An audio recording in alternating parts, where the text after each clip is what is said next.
guys would be buyers at the trade deadline. You already bought one in Kyle Duggar. Do you anticipate shopping around a little bit more before 4 o'clock? We'll see what happens. You know, I like shopping. Well, it turns out that was a lie, but we shouldn't be surprised. YouTube, what's going on? It's Zaya here from Zaya&TheSteelers, and we are back with another video. In today's video, we are going to be talking about the Steelers' lack of aggression at the trade deadline, and if that means anything for this team. So, if you guys are Steelers fans or you enjoy NFL content in general, be sure to hit that like button, hit that subscribe button, ring the bell for notifications. We are on the road to 2,000 subscribers. Shout out to the people who have subscribed already.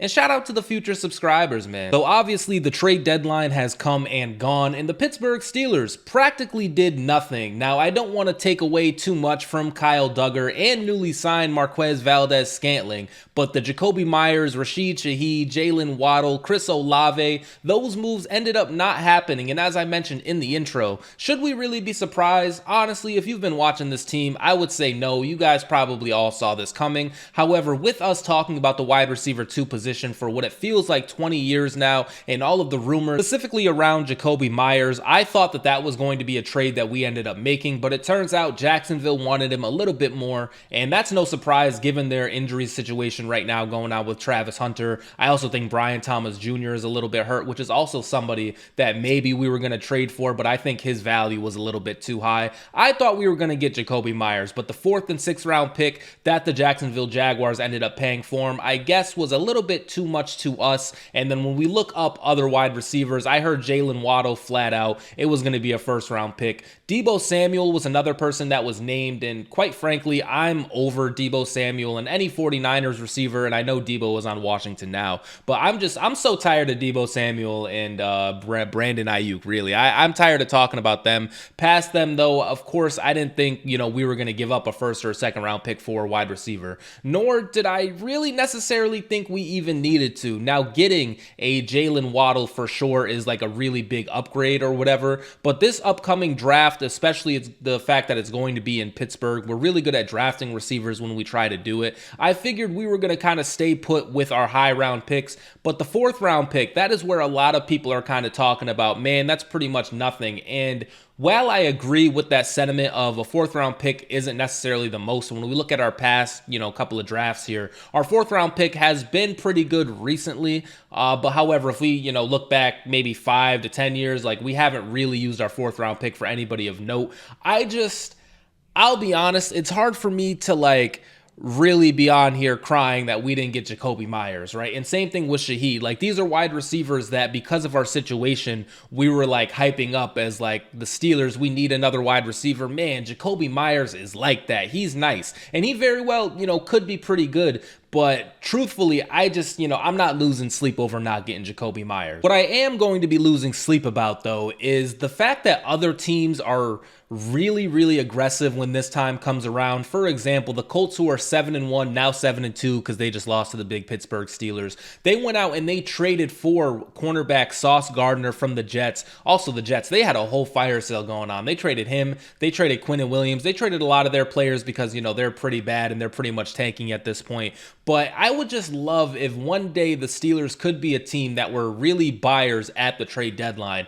And the Colts, they gave up 2 first-round picks and a wide receiver for Sauce Gardner, which that could end up being a bad trade in the future. But just seeing your team going out and acquiring a top-end player, a top-end talent like that, to me, that is just beautiful to see. And I know, once again, we're the Pittsburgh Steelers and we're the smart team, but I just, I would like to be a part of the fun. Same thing with the Cowboys. They go out and they get not only Quinnen Williams, but they also got the linebacker from the Bengals. I can't think of his name right now, but it's just man, the Cowboys, maybe because they do these deals, that's why they're so bad, but this is a 3-5 team that just went out and traded a 1st round pick, and they traded other assets in order to improve their team. And you would think that the Pittsburgh Steelers would do that, but no, we just continuously find not too much on Kyle Duggar, not too much on Scantling, but we just continuously find these bargain kind of players, and we just hope that it ends up working. With all that said, though, I do think that there is some selective outrage, if that's the right term, going on with the Pittsburgh Steelers, and the fact that we didn't end up making any of these trades.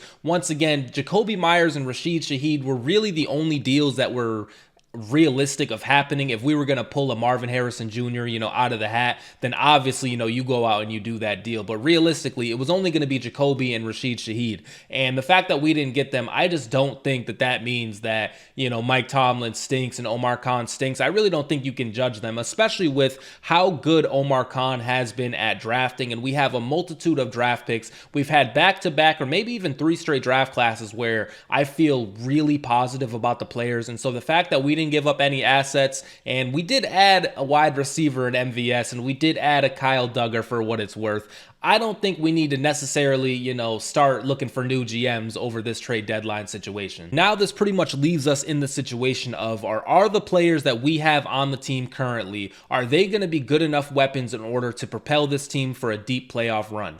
Truthfully, I think you put this same team with some different offensive schematics, and the defense, you just hope that they don't give up 9 touchdowns in the first quarter of a playoff game. But you put this offensive unit with a different offensive coordinator, with a different kind of situation, and I think somebody else could turn Calvin Austin, for example, into a primetime receiver. I think someone else could find a lot of ways to use Muth, even more than what we're using Muth. Same thing with Darnell Washington, same thing with Jonnu Smith, and same thing with newly added MVS. Also, Roman Wilson has been kind of showing out recently. He had that fumble, but other than that, he's been playing pretty solid. Our running game is our running game. Some days it's there, some days it's not. Sometimes we're running the ball really good, and then we just decide not to run the ball anymore. I think this same unit could end up winning games for a different team and different schematics, and so we just got to hope that Arthur Smith, he can get the job done, that the play calling can become more in-depth or whatever, like more just kind of creative than what we're putting out there, because it seems like our scripted plays,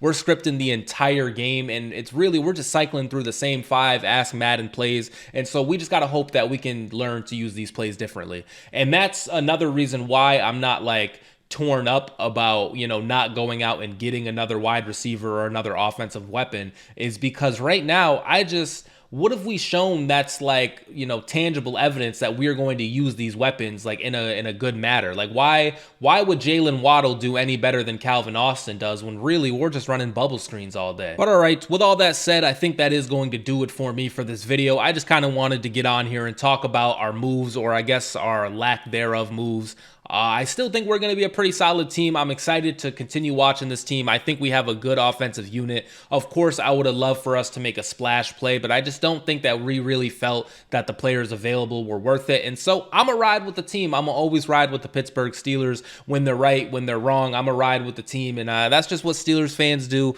We just got to hope that this team can go out there and we can win a playoff game, because that's all I'm looking for. If we decide to win the Super Bowl, then that's cool as well. But anyways, I'm going to get out of here. Peace out, guys. Once again, if you guys are Steelers fans, be sure to hit that subscribe button, hit the like button, ring the bell. I appreciate all of you out there, and I will see you in the next video. Peace out.